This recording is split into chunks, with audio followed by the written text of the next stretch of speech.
wealth. And I tell business owners this all the time. If they come to me and they say, I'm looking to lease office space, and I'll look at them and go, why? Because I need office space. And I'm like, you need to buy. You buy. The reason why you have a business is so that you can get a 20-year fixed note buying office space.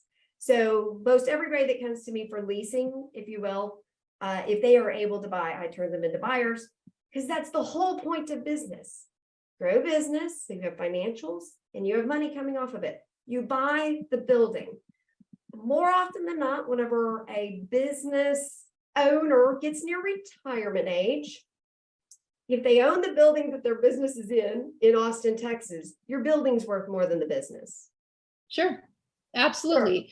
Sure. I'm also a business broker, and the majority of the time, if someone is selling their business with the real estate, the bulk of the profit is in the brick and mortar. So in the land, in the building. So you're absolutely right. Exactly.